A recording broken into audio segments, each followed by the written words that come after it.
Okay, from introduction and everything. All right. Okay. All right. Action. So please give us your name, your age, and tell us what you do. All right. Hi. My name is Yasmine Iddriss. I'm 26 years old, and I'm a visual artist based in Accra, Ghana. I'm from Ghana too, so yeah. I come from a family that's very arts inclined, with my mom and dad working in that industry, and my elder sister was always into that. I was sort of the late bloomer of the family because I was never into arts or, let's say, drawing or any kind of thing. And then when I got to high school, I had the option to choose, and I decided to go into visual arts, and here we are. I think I have the eye for it, but yeah, that's how it all began. And then I think the first time I ever used the camera was with Kofi Setoji.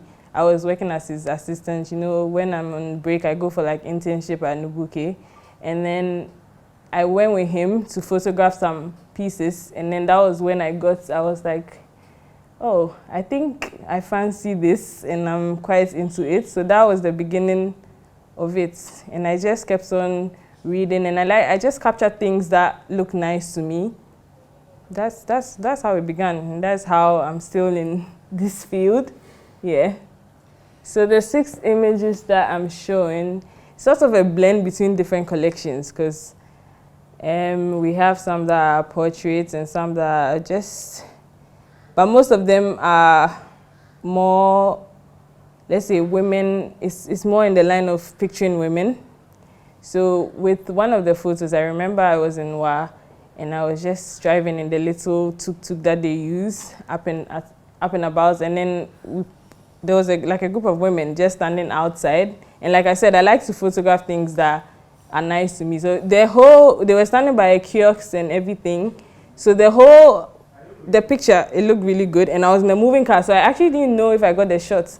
So I got back and I went through, and I was like, oh, I actually made this shot, because it's like, okay, let me see if I can get this quick. They were just coming back from the market, having a discussion.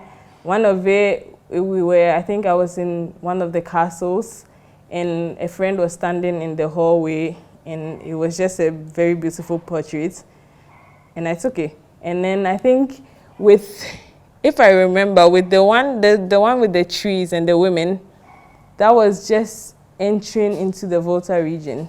I was going there one morning, and I think they were going fishing because it was quite early, so it was a group of people at the canoe and the women, and I was like, oh, it was the tree that got me, because the tree sort of had covered everyone under it, and it was a very dark shadow. So when I took the picture was very dark, and because I prefer to shoot in black and white, it was the perfect blend. I took the picture. I barely did any edits on the picture, and we have the final pic.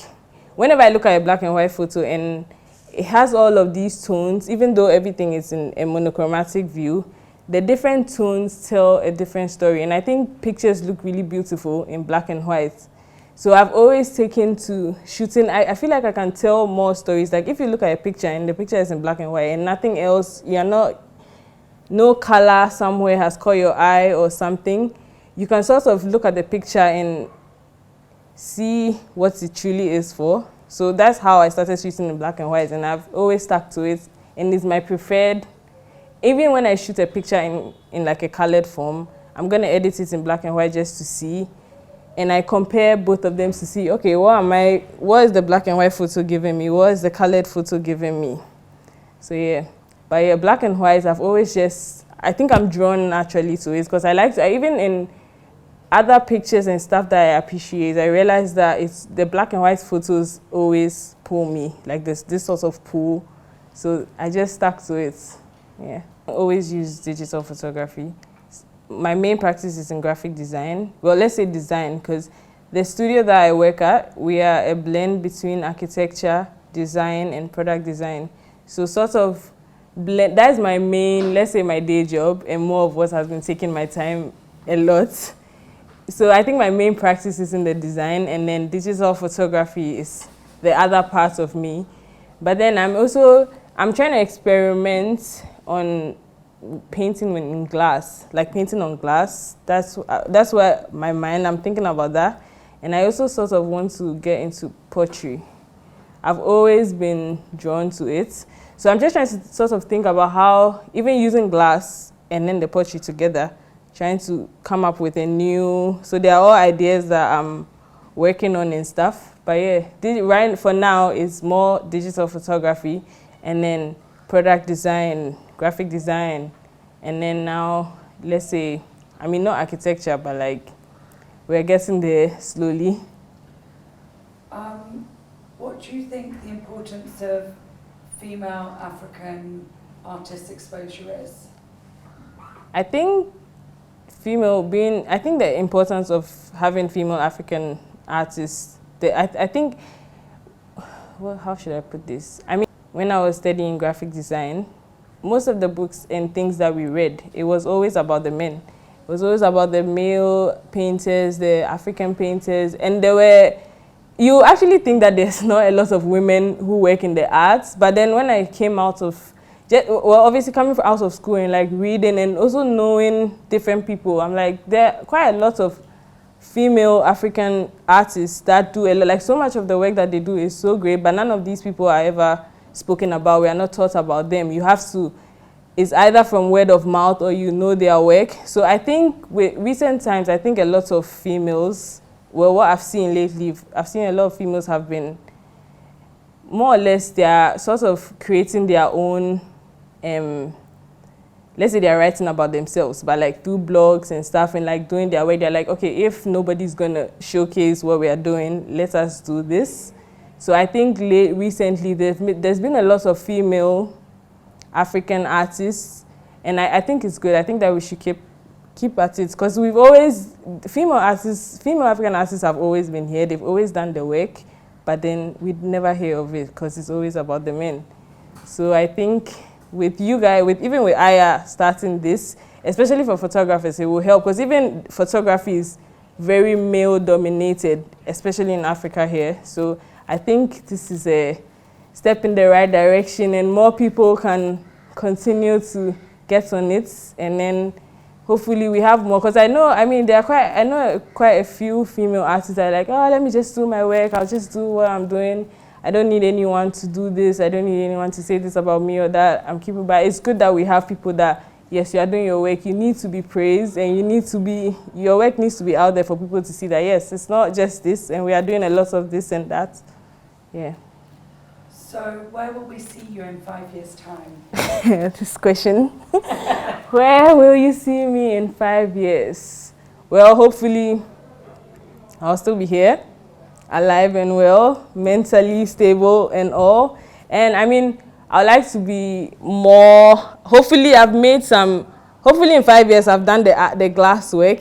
I've worked on that, and I have sort of done new things in photography, right? I would like to travel and capture different cultures. It's something that I want, because there's lots of hidden cultures that we don't even, a lot of these indigenous people and indigenous places, and even regular cities, if you go deep within the cities to like the old villages and stuff, some of the stories that they tell you, they're like, oh, I've actually never read of this or heard of this. There's so many things that are hidden that I think I would like to go around and documents and possibly have a photo book out with all of that. So yeah, that's what we're seeing. And last, favorite female artist. Okay. Add a bit of excitement to it. Okay. Should we go? Yeah. All right. Favorite female artist is gonna be Latifa Iddriss. She's also my sister. But yes, Latifa has always been my favorite. Like, I've always been inspired by her and everything she's about. Whenever she's working, whenever she's doing anything, even if it's in architecture, if it's in her sculpture work, if it's in her painting work, just the way she goes about it, how she talks about the work that she's doing, the importance of it. And she's always giving me ideas for my practice. And whenever I like bounce off ideas of her, she has a way of saying something that will give you another idea or a better definition for what you're trying to communicate to her. So yeah, she's my female artist hero. Yes. Why is nature important to me?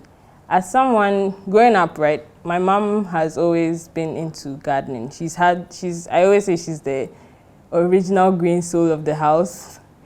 So growing up, we've always been about plants. Every Saturday gardening with her. We always knew not to cut trees, not to do, and even with the way she works and with my dad working, when he's also building, he's like always working around the trees and everything. So we've always had a lot of plants and greenery in our life. So it's always like, and I'm very in tune with nature. I prefer being in a garden. I prefer being like at the sea. So I really like nature, and I'm all about the planet and everything that we can do to keep it as it is. I think it's very important for your mental health and everything, for you to be able to have all of this.